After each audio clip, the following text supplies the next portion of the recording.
தந்தை, மகன், தூய ஆவியின் பெயராலே ஆமென். வாருங்கள், ஆராதிப்போம். அதிகாலை வேளை, ஞாயிற்றுக்கிழமை, ஓய்வு நாள். மலாக்கி புஸ்தகம் 1ஆம் அதிகாரம்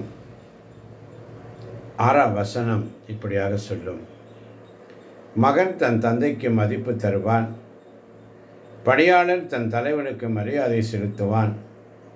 நான் தந்தையானால் எனக்குரிய மதிப்பு எங்கே?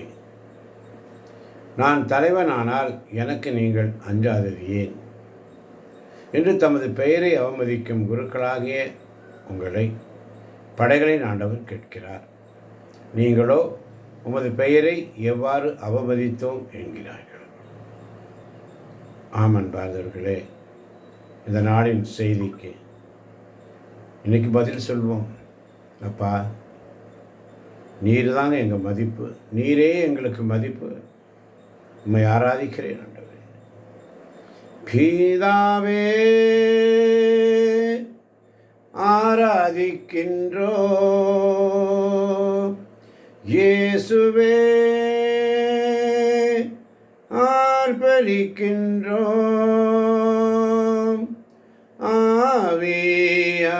ஆவியானவரே, அன்பு செய்கின்றோ. உம்மை அன்பு செய்கின்றோ. சகலமும் படைத்தவரே, சர்வ வல்லவரே, மகிமைக்கு பாத்திரரே, மங்காத பிரகாசமே. ஜெபிக்கலாமா? அப்பா, பிதாவே, அப்பான்னு கூப்பிட உரிமை தந்த இயேசுவுக்கு நன்றி. வானத்தையும் பூமியும் படைச்ச நீர் என் அப்பான்னு சொன்னது எவ்வளவு பெருமை கிருபை அப்பா. என் அப்பான்னு சொல்றதுக்கு எவ்வளவு கிருபை, பெரிய கிருபை. ஆவியோடும் உண்மையோடும் உம்மை ஆராதிக்கிறேன். ஆவியோடும் உண்மையோடும் உம்மை ஆராதிக்கிறேன். என் துதி உமது சிங்காசனம், என் ஜெபம் உமது காது, என் காணிக்கை உமது பொக்கிஷம், என் கீழ்ப்படிதல் உம்முடைய சந்தோஷம். அடிமை மனப்பான்மை எடுத்துட்டு பிள்ளை மனப்பான்மை தாங்கப்பா. அனாதை மாதிரி இல்லப்பா, உரிமையுள்ள மகனாக மகளாக உம்மை சுதிக்கிறேன். மகனாக தெரிந்து கொண்டீ, மறுபடி பிறக்க வைத்தீ. மகளாக தெரிந்து கொண்டீ, மறுபடி பிறக்க வைத்தீ. ராஜாக்களும் நாங்களே, ஆசாரியர்களும் நாங்களே. பிதாவே, ஆராதிக்கின்றோம். இயேசுவே, ஆர்ப்பரிக்கின்றோம். ஆவியானவரே, அன்பு செய்கின்றோம். உம்மை அன்பு செய்கின்றோம்.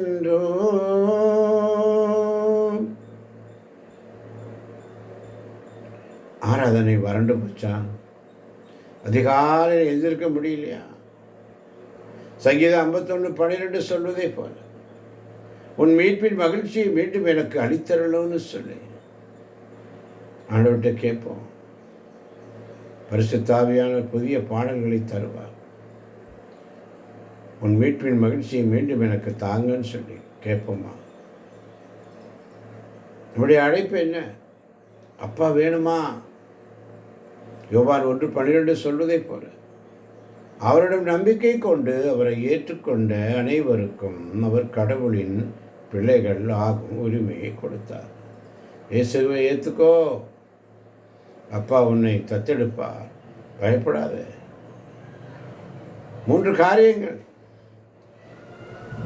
அப்பா உன்னை ஆசீர்வதிக்கணுமா, அவருடைய பிரசன்னம் இறங்கணும். சங்கீதம் 22:3 சொல்வதை போல இஸ்ரேலின் புகழ்ச்சிக்குள் வாழ்கின்றவர் அவர். தேவனோடு சேர்ந்து ஸ்துதி ஆராதனை எடுக்கணும். யுத்தம் ஜெயமாக, உங்களுக்காக யுத்தம் அவர் பண்ணுவார். 2 குறிப்பேடு 20:22 சொல்வதை போல அவர்கள் புகழ்ந்து பாடத் தொடங்கிய போது ஆண்டவர் பகுதி இருந்தவர்களை தாக்க செய்தார் என்று சொல்லி பாடு, சுதையிடு, எதிரி ஓடுவான். உடைய இருதயம் மாறும். 2 கொரிந்தியர் 3:18 சொல்வதை போல ஆண்டவரின் மாட்சியை கண்ணாடியில் எப்படி பார்க்கிறோம், பிரதிபலிக்கணும். பார்ப்பது போல அவரது சாயலாக நாம் மாற்றப்படுகிறோம். இன்னைக்கு ஆராதனை இயேசு மாதிரி ஆகிறோம். நன்றி சொல்லுங்க. இப்போ நன்றி சொல்கிறா, இயேசு மாதிரி ஆகிறோம், நான் கீழ்ப்படியணும். 1 சாமுவேல் 15:22 சொல்வதை போல கீழ்ப்படிதல் பலியை விட சிறந்தது. கீழ்ப்படி. ஆபிரகாம் ஈசாக்கை கொடுத்தான், அதான ஆராதனை. கொடு, காணிக்கையால் கொடு. நீதிமொழிகள் 3:9 சொல்வதை போல உன் செல்வத்தால் ஆண்டவரை மேன்மைப்படுத்து. இந்த விதவையின் காணிக்கை 2 காசு போட்டா வானம் கைத்தட்டும். ஜெபம் 1 தெசலோனிக்கர் 5:17 சொல்வதை போல இறைவிடாமல் இறைவிடம் வேண்டுங்கள். லூக்கா 6:12 சொல்வதை போல இயேசு இரவெல்லாம் ஜெபித்தார், நள்ளிரவில் ஜெபித்தார். தாவீது சங்கீதம் 150:6 மூச்சுள்ள அனைத்தும் ஆண்டவரை போற்றுவனவாக. தாவீது நடனமாடி ஆண்டவரை ஸ்துதித்தான், வெட்கப்படலை. ஆராதிக்க வழி 4 வழி. அப்பாவை எப்படி ஆராதிக்கணும்? ஏனென்றால் கடவுள் உருவமற்றவர். அவரை வழிபடுவோர் ஆவியோடும் உண்மையோடும் வழிபட வேண்டும். ஆவியோடு எப்படி? உள்ளத்திலிருந்து உதட்டளவு இல்லை, உண்மையோடு வசனத்தின் படி இஷ்டப்படி அவருக்கு உகந்த காணிக்கையை கொடுப்போமா? நமக்கு அவர் காக்கின்ற இருதயமாக இருக்கிறார். 1 பேதுரு 5:7 வாசித்து பாருங்கள். உங்கள் கவலைகளை எல்லாம் அவரோடு விட்டுவிடுங்கள், ஏனெனில் அவர் உங்கள் மேல் கவலை கொண்டுள்ளார். ரிசல்ட், நீங்கள் தூங்கினாலும் அப்பா வெளிச்சிட்டு இருக்கிறார். சங்கீதம் 121:4 அவர் இஸ்ரேல் தேவன், கண் அயர்வதும் இல்லை, உறங்குவதும் இல்லை. மன்னிக்கின்ற இதயம். உதாரி மைதன் திரும்பி வந்த பொழுது மன்னித்து ஏற்றுக்கொண்டார். தொழிலேயே அவனை கண்டு பரிவு கொண்டு ஓடிப்போய் அவனை கட்டி தழுவி முத்தமிட்டு கால்களுக்கு அணிகலனை போட்டு கைக்கு மோதிரத்தை போட்டு புத்தம் ஆடைகளை போட்டு கொடுத்த பசுவினை அடித்து விருந்துக்கு ஏற்பாடு செய்து இவன் இறந்து போயிருந்தான், மீண்டும் உயிர் பெற்று வந்திருக்கிறான், எனவே நாம் இவனை கொண்டாடுவது தான் நல்லது. மன்னிக்கின்ற இருதயம், கொடுக்கின்ற இருதயம். யாக்கோபு 1:17 வாசித்து பாருங்கள். நல்ல கொடைகள் அனைத்தும் நிறைவான வரங்கள் அனைத்தும் விண்ணக தந்தையிடமிருந்து வருகின்றன. நம்ம அப்பா கஞ்சன் இல்லை, கொடுக்கிறவர், கொடுக்கிற இருதயம் உள்ளவர். அதனால தான் இயேசு கற்றுக் கொடுத்த முதல் ஜெபத்தில் மத்தேயு 6:9 வாசித்து பாருங்கள். விண்ணுலகில் இருக்கிற எங்கள் தந்தையே என்று ஜெபிப்பார். அப்படிப்பட்ட இருதயம் அவர் கொண்டு. பழைய ஏற்பாட்டில் யெகோவா பயம், புதிய ஏற்பாடு அப்பா அன்பு. கலாத்தியர் 4:6 வாசித்து பாருங்கள். அதனால் நீ சொல்லுவோம், நான் அடிமை இல்லை, பிள்ளை. ரோமர் 8:15 சொல்வதை போல நீங்கள் மீண்டும் அச்சத்திற்கு உள்ளாக்கும் மனப்பான்மையை பெற்றுக்கொள்ளவில்லை, மாறாக கடவுளின் பிள்ளைகளுக்குரிய மனப்பான்மையை பெற்றுக்கொண்டீர்கள். அதனால் நாம் அப்பா தந்தையே என அழைக்கிறோம். அப்பா தந்தையே என்று நாம் அழைக்கிறோம் என்பார். நான் அடிமை இல்லை, பெரிய சத்தியம். அப்பா ஆராதனைக்குரியவர். யோவான் 4:23 சொல்வதைப் போல உண்மையாய் வழிபடுவோர் தந்தையோ ஆவியோடும் உண்மையோடும் வழிபடும் காலம் வருகிறது, இப்பொழுதே வந்துவிட்டது. தம்மை வழிபடுவோர் இத்தகையோராய் இருக்க வேண்டும் என தந்தை விரும்புகிறார். பிதாவே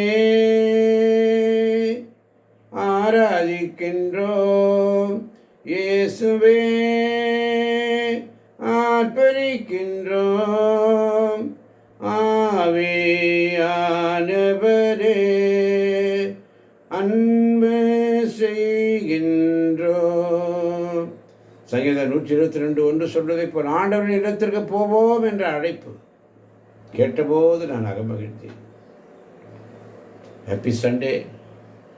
இன்னைக்கு ஆராதனைக்குரியவரை தெரிஞ்சுக்கோங்க. ஏனென்றால் அவர் உயிர்த்தெழுந்து விட்டார்.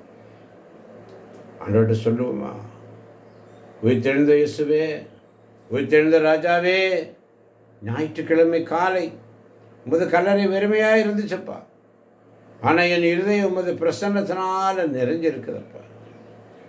2000 வருஷத்துக்கு முன்னாடி அன்று மகதலே மரியாள் மாதிரி இன்றைக்கி நானும் உண்மை கண்டேன்னு சொல்ல, ஸ்துதிகள் ஓயாது, என் வாயில் ஸ்துதி, வசனம் என் காதில் ஆண்டவர், அர்ப்பணிப்பு என் காலுக்கு இருக்கட்டும் ஆண்டவர். சபையா கூடி வரும்போது நீ நடுவில் இருக்கிறேன்னு நான் வாக்கு பண்ணியிருக்கிறேன் ஆண்டவர். எங்கே 2 அல்லது 3 பேர் என் நாமத்தில் வீற்றிருக்கிறீர்களோ அவர்கள் மத்தியில் நான் வாசம் செய்வேன் என்னுடைய வாக்குத்தத்தம் இருக்கிறதப்பா. இறங்கி வாங்க, கட்டுகளை அவிழ்த்து போடுங்க, நோயை தடுங்க, ஒவ்வொரு நோயை தொடுங்க, இருதயங்களை நிரப்புங்கப்பா. இந்த ஆராதனை முடிஞ்சாலும் என் வாழ்க்கை ஆராதனையாக மாறட்டும் ஆண்டவர். இயேசுவின் நாமத்தில் ஜெபிக்கிறோம் ஜீவனுள்ள நல்ல பிதாவே. எபிரேயர் 10:25 சொல்வதை போல ஒருவருக்கொருவர் ஊக்கம் போட்டுங்கள், ஒன்று கூடி வருவதை விட்டு விடாதீர்கள். கூடி வந்தால் பலன், கூடி வந்து ஜெபிச்சா கோடி நன்மை. ஏனென்றால் சங்கீதம் 22:3 சொல்வதை போல இஸ்ரேலின் புகழ்ச்சிக்குள் வாழ்பவரே நீர் தூயவர். சுதியில தேவன் இறங்குவார். 2-3 பேர் என் பெயரால் கூடியிருக்கிறார்களோ அங்கே அவர்கள் நடுவே நான் இருக்கிறேன் என்று சொன்னவர் இயேசு இங்கே இருக்கிறார். அர்ப்பணிப்போட ஆண்டவர் சமத்தில் 3 காரியம். ஞாயிற்றுக்கிழமை இன்னைக்கு ஆராதனை எப்படி? ஸ்துதியோடு உள்ளவா. சங்கீதம் 104. நன்றியோடு அவரின் திருவாயில்களுக்குள் நுழையுங்கள், புகழ்பாடலோடு அவரின் முற்றத்திற்கு வாருங்கள். பாரத்தை வெளிவை, ஸ்துதை உள்ளே கொண்டு வா. அவனுடைய வசனத்துக்கு பசியாக இருக்கும்.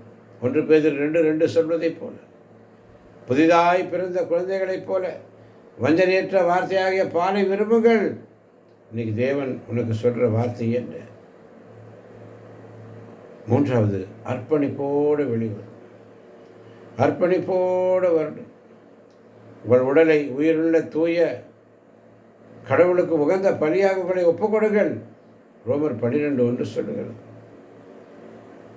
சர்ச்சு முடிஞ்சாலும் ஆராதனை முடியல, வாழ்க்கை முழுக்க ஆராதனை. இன்னைக்கு வாக்கு தத்தம் ஆண்டோடைய சமூகத்தில் நன்றியோடு அவர் திருவாயிலுக்குள் நுழையுங்கள். புகழ் பாடலோடு அவரின் முகத்திற்கு முன்னாடி வந்து முட்டி போடு. இயேசுவின் திரு எடுத்த முகத்தை பார். இந்த முகத்தை பார்த்து அவருக்கு முன்னாடி வந்து சரண்டர் அடைஞ்சிடும். உங்கள் துக்கம் சந்தோஷமாய் மாறும். இதை கேட்டுக்கொண்டிருக்கின்ற ஒவ்வொரு பிள்ளைகளையும் தேவன் நிறைவாக ஆசீர்வதிப்பாராக. இயேசுவின் நாமத்தில் ஜெபிக்கிறோம் எங்கள் ஜீவனுள்ள நல்ல பிதாவே. ஆமேன், ஆமேன், ஆமேன்.